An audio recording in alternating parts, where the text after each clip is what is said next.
Welcome everyone to the LuchaWorld News Update. Fredo Esparza here, and this edition we are going to give a recap of CMLL news from the past week to 10 days. I was waiting until they completed CML Informa this past Wednesday, but because I was hoping there would be a little bit more news, unfortunately there was very little news on that show as usual, really, but I was hoping that they would have they had a couple of guests on that I thought maybe they were going to make an announcement, but that ended up not. It ended up being a false alarm. So we'll just talk about some of the more recent news in CMLL. There hasn't been a lot going on lately. The big news has been the return of Kawato-san to CMLL after being out of action for, I believe, 4 months. When he disappeared from CMLL lineups, he didn't make any announcement, and there was no announcement from CMLL or New Japan that what was going on with him. He just disappeared. And, the weird thing is that it happened around the time that New Japan wasn't really sending anybody to Mexico to work, a CMLL show. I think the last person that was there was Liger back in early July.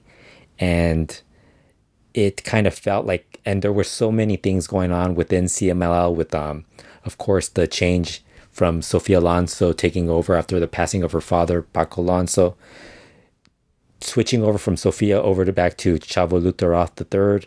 And then there were some other things going on with CMLL and, obviously their talent being upset with certain changes that were going on. So we saw some people leaving. So, New Japan had been very quiet as far as whether or not there was even a partnership at that point. There were some people doubting that, but apparently that wasn't the case. I think that was another false alarm. And Kawato-san returned last week. He made his return to a CMLL ring this past Saturday in Arena Coliseo. But right before that, when he made his return, he found out that he had been stripped of the CMLL World Super Lightweight title, which was a complete surprise to him. Of course, he was out of action for 4 months, so it kind of, I think if any other promotion that kind of upheld the rule of having to defend the title at a certain period of time, if that happened elsewhere, it would make sense. Or if there was a promotion that actually did that, because even nowadays, a lot of the promotions are very lenient when it comes to that sort of thing. Some enforce it, others don't. CML does not at all, which is, one of the weird things about this, because CML in the past has had guys not even defend the title for a year and still be champions. But they've also done the thing where they'll strip someone immediately and, have a tournament to declare a new champion. Well, this announcement came by surprise to Kawato-san. I think he was surprised just because he didn't expect it, given, CML's past. But, he was okay with it. A little disappointed because it was his first title that he had won. So now this pretty much adds another title that's been vacated in CMLL. While he was on CML Informa, Julio Cesar Rivera, the host of the show, had made the comment that he noticed Kawato-san had gained some weight. Obviously, that next level, the next weight class after the lightweight division is the welterweight division. I have a feeling that that's possibly what's going to end up happening with Kawato-san. They might move him up to the welterweight division, which is where, that's kind of like the main. That's where your top workers for the most part are located, the main champions that are really like the workers of the promotion, your Soberano Juniors and the past Dragon Lee, Negro Casas, Carbonario, the list goes on and on, Mephisto at one point Titan. So maybe that's the plan, that maybe they're going to move him up to welterweight. There's actually 3 titles that are kind of in limbo right now in CMLL. Obviously, I just mentioned the CML World Super Lightweight title that, Kawato-san was stripped of. That is out there, and that's actually at least one title that is openly been vacated by CMLL. But then you have 2 other titles, and actually I think it's only 2 other titles. There's the Arena Coliseo tag team titles that I think most of us forget about on a regular basis. I think those titles are vacated just because Triton left. The last champions were Triton and Esfinge. I would imagine Triton leaving, that means the titles are vacated unless they decide to let Esfinge team up with someone else as or they re-gimmick someone as Triton and just have him team up with the Esfinge. Who knows? And then there is the CMLL World Welterweight title, which was previously held by Dragon Lee. That has not been announced as being vacated, but Dragon Lee was fired. So obviously, at some point, that is the title that might have to be, that's going to have to be filled with a new champion. And, I think if the plan is to make Kawato-san come across or become a bigger star in CMLL so he can eventually go back to New Japan, with a little bit more of more seasoning, more experience, then I would think that would be the title that he could possibly win, or he could be thrown into the mix, which is already, if he's thrown into the mix with the welterweights, he's already working against higher slotted luchadors, guys who are like in semi-main events or main events. So he'd already be I think he'd prefer that than being the super lightweight champion. The funny thing was that they had on CML Informa, they had Super Astro Jr., Principe Diamante, and Sonic on. And I was kind of expecting that was going to be where they were going to announce like the participants for a Torneo Cibernetico for the super lightweight title. And it turned out that was a false alarm. It didn't happen. For whatever reason, they just had them on talking about their careers. And Principe Diamante is going to be in the bodybuilding competition that CML has every November, which is coming up, I think, in a week or two. So that's basically what he was there to talk about. And then Super Astro Jr. and Principe Diamante and Sonic were really not. They were just there to talk about their careers overall. The one thing that came out of that segment on Informa is that Julio Cesar Rivera mentioned that they're going to start debuting the 2020 Sangre Nueva generation, which are the wrestlers that are going to be recognized as debuting in 2020. And I would guess they would start showing up on lineups sometime later this month or in December. Usually that's around the time they'll debut like one or two of them, and then like they'll start sprinkling in a couple of the other guys as the weeks progress into 2020. Maybe that's where I think Mano Negra Jr. and Fireman and a couple of other guys. I think there's Redentor from the Lagunas also in CML's wrestling school right now, and he's been mentioned by Angel de Oro Niebla Roja as possibly coming into CMLL. During that segment as well, Principe Diamante said that there was an international wrestler training at the CMLL school that he thinks has some potential, which, considering the foreign guys that CMLL has had within the last year or so, that's not really something that I'm really that excited about. But, it'll at least add some new blood into the promotion, because they desperately need it. I honestly think what they really need to do is, like, once these guys show up, they got to move up some of these younger guys up the card, just because I don't think they can handle going with Sagrado, Dark Magic, Misterioso Jr., Okumura on the fourth match of any of their shows, because that just kind of shows you how weak their lineup is right now, their roster overall. Some other news from CMLL comes from New Japan Pro Wrestling, and one of them being that El Terrible was announced for New Japan's World Tag League, where he will be teaming with Shingo Takagi from November 28th through December 8th. So Terrible will be gone for about 2 weeks, probably 2-3 weeks, and he'll be doing something at least different. Although I think the Tag League hasn't really, it's not something I really have enjoyed at any point. I think the last time I watched the New Japan World Tag League might have been 2016. And by that point, even that year, I wasn't really that into it. It's just not something. I mean, it's a good thing for, Terrible. He gets to do something. Usually he's somebody that disappears for several months. And at least now he gets this tour, and, he gets to work. Maybe he'll reach the final. Who knows? But the other announcement from that New Japan was that they had Mr. Sugabayashi and Tiger Hattori on CML Informa, and I think for the most part, a lot of people forgot that Tiger Hattori was doing a retirement tour, and he was gonna referee a match in CMLL in November. It turns out it's going to be the November 15th Arena Mexico show where he's going to referee a match. And he's already the best referee that CML has. But what Mr. Sugabayashi brought up was that he wanted to strengthen he wanted to do a little more with CMLL.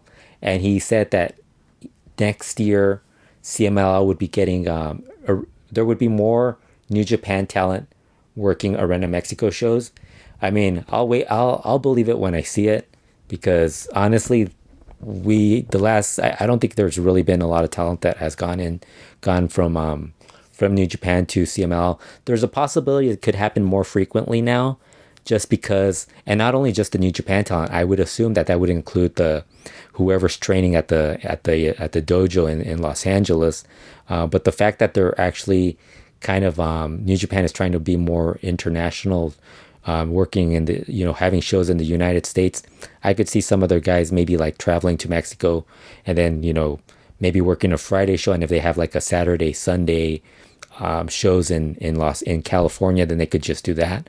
I think that's possible. Same thing, like in the past we had like Naito and Okada. They would show up for one event just because they were doing something in Mexico, and they would work one show and then just do what they were doing, be it a documentary or a TV show, whatever they were doing. There was also another announcement this last week. CMLL, I think it was back in September, they switched partnerships in Japan.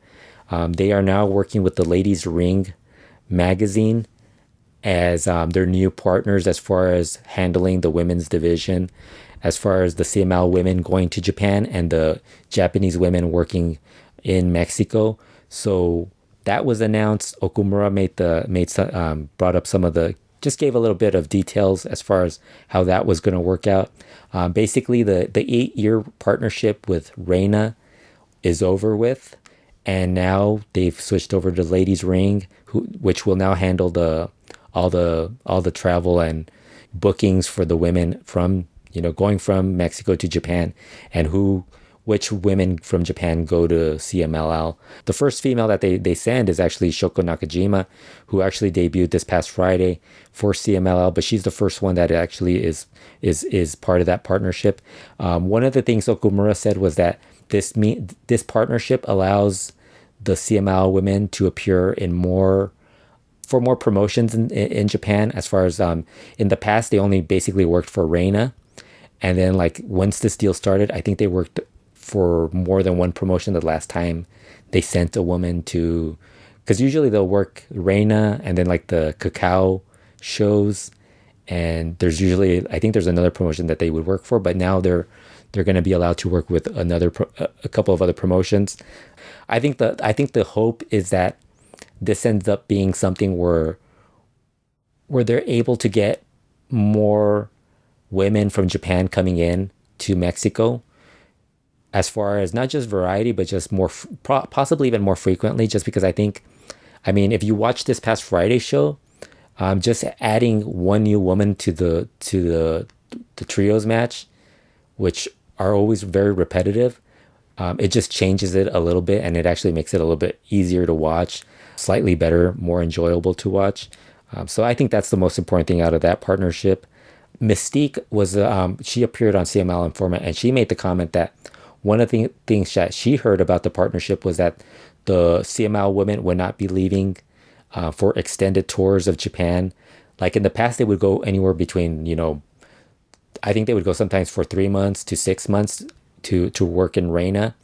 Now she said that from what she was told, it wouldn't go beyond a month of them being in Japan. So she said that was something that was like she would be more open to working in Japan. She's currently out with an injury, but I think it's good for both sides.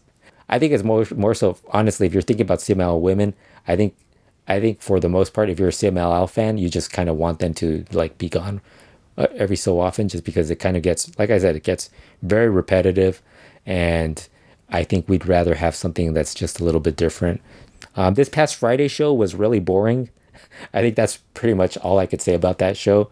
The highlight of the show was really how bad the match Relampago was between Audaz and Hijo del Villano Tercero. I thought it was a really bad match. They had a spot at one point where Aldaz did a tope suicida at Hijo de Villano Tercero, and Hijo de Villano Tercero was turned towards the fans and was a little too far, a little too close to the guardrail. So when Aldaz made his went for his tope, he kind of nearly clipped his leg, which looked really bad because Aldaz also just landed flat, like very short from Hijo de Villano Tercero. Both guys could have got hurt. One of them could have got hurt. It could have been something far worse. Fortunately, no one got hurt. I think the one thing I would say about that match is, oh, and then they continue to brawl outside, and usually, and I just watched this in a couple. There's been a couple of matches I've been watching, and usually when you have the guys brawling outside, the heel or the Rudo will duck back into the ring to break the count and then go back and continue the brawl. Well, these guys totally forgot about that. And instead, they just kept going at it. Hijo de Villano Tercero threw Audaz over the guardrail, and they continued to brawl. And Pompin was doing the count. They get a 20 count too, which and it's a very generous 20 count, by the way. And referee kept counting. It kind of seemed like he was trying to get their attention. They didn't pay attention. They didn't pay attention, and he had to count them out. And so the match ended in 3 minutes, I think 3 minutes, 4 seconds, and it was really bad. Both guys went in and they were totally confused as to why it ended, but it was a legitimate 20 count. And Pompin, the referee, I mean, he did what he had to do. It wasn't his fault. It was really I think it was more, I would place the blame more on Hijo de Villano Tercero, just because as the Rudo, and he was the one that was like on the offensive end. I think he should have been the one just rolling into the ring and going back in, because you roll in the ring, stop the count, go back out, continue the brawl. He didn't do that, and that kind of messed up the match. And from that point forward, it really just became a really boring show. The three trios matches that followed weren't very good. Just boring matches. I don't even think they were bad, just boring, and nothing very memorable came out of it, which has been one of the issues with CMLL the past. I mean, I think a lot of people are pointing out that it's been the past couple of months just because it's gotten worse lately. But honestly, it's the CMLL shows. If they didn't include independent talent like Phoenix or Penta El Cero M, or even like when the Mecha Wolf and Adam Brooks were there, and they worked against the Chavez brothers, or LA Park, obviously, it kind of there really hasn't been anything that's been that strong this year. And then you go back to last year, pretty much the same. I think the bad thing with CML is that when they were bringing in the independents and they soured on it, it wasn't so much that they were bringing it. I think they soured more on the fact that they had Saber, the main man, the Clan, those type of guys, and that kind of was ruining the shows. And but to be fair, they I don't know. It's just something that I just kind of feel like the whole division, the whole promotion has really it's really slipped. I really do hope that when they bring up this Sangre Nueva, the new talent in 2020, the guys that are going to make up that group, I'm hoping that they'll actually elevate a couple of these current guys like Super Astro Jr. or even Aldaz or Star Jr. If they keep up with that, they have to move somebody up from the Rudo side. I really think they should switch if they're gonna like turn someone, they really should turn the Black Panther and have him like be the third guy in the welterweight division as far as challenging for that title, because I think they just need some new stuff going on in the promotion, because I don't think we can handle the repetitive nature of the promotion right now. The one match that I thought was the best match of last week for CMLL was the Rey Bucanero Stuka Jr. match, and it wasn't that great. I would say it was just good, but I mean, at least these guys tried and they made their title match mean something. Stuka Jr. retained his title, NWA World Historic Light Heavyweight title, and he looked good in the match. I have this, I can't figure out. I'm trying to I think Stuka Jr. to me kind of falls into the category with Valiente as guys who've been around for a really long time, but they kind of like they sometimes go through moments where they're just very like they just feel like they're just repetitive luchadors where they're just doing the same thing over and over. But I was watching Stuka Jr. versus Rey Bucanero, and I'm kind of thinking Stuka Jr. might be better than Valiente right now, just because I think Valiente kind of, I think when he did all his singles matches, he kind of just stuck to the same thing. Whereas I think Stuka Jr. might be getting a, and also Valiente worked the same guys over and over again. Whereas I think Stuka Jr. at least, it's like the one time you see Rey Bucanero in a singles match, so it's kind of a different guy in a singles match. And then he also works with Hechicero. So, that's the one. I kind of place Stuka Jr. a little higher than Valiente right now, as far as my guys I prefer to watch. Star Jr. also finally headlined a show. That was the Tuesday show. He replaced Flyer, and I thought Star Jr. looked good, but I mean, honestly, it's another trios match where random trios match, and it doesn't, it just, you kind of forget about it after a while. There was other big news in CML that I completely almost forgot, but you will not be seeing Diamante Azul wrestling for at least the next month and a half, possibly even further. I would guess he might be out until next year. He suffered a broken nose during a match, fractured nose, during the Dia de Muertos Sunday show, which was, I think, November 3rd. During the match, Valiente actually kicked him in the face while running. He hit the ropes, and when he was coming back to do something, he accidentally kicked Diamante Azul's head, right, caught him right in the nose, and now Diamante Azul had to have surgery, and he's out of action. He actually joked about possibly retiring. I think it was a joke. I don't see him retiring. He did say he kind of thought he needed to work out a little more because he kind of thinks he was out of shape. I totally agree with that. Unfortunately, it's the holiday season coming up, and considering he's not going to be in that bodybuilding competition, I don't expect him to lose any weight. In fact, I wouldn't be shocked, considering he's not going to be wrestling at the moment. I would not be shocked if he gains even more weight and ends up looking like Mr. Niebla. I would not be shocked about that. Mr. Niebla is also still recovering from a blood infection. He should be, I would assume he'll be back at some point. Rey Bucanero said Shocker should be coming back soon as well. I don't know what his problem was. I don't think it was so much an injury, other than all of the issues that he's had over the past couple of years, just mounting up, and I think he's kind of just trying to deal with that right now. Olympico and Rey Bucanero opened up a crepe stand right across the street of Arena Mexico.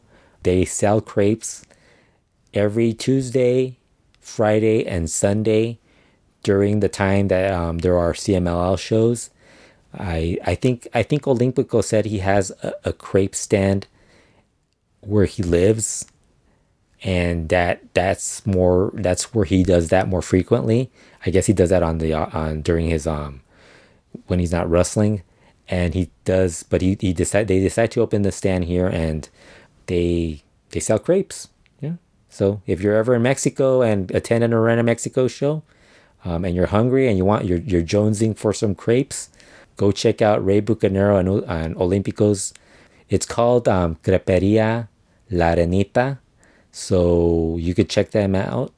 Maybe if you go and you could like send us a review of what you ordered, what they tasted like, the customer service, everything, and we'll post it on here at some point. So yeah, go check that out. For more news, for more updates on Lucha Libre, go to LuchaWorld.com. Be sure to subscribe to this Retro Wrestling YouTube channel. We will be back again soon with another review or another news update.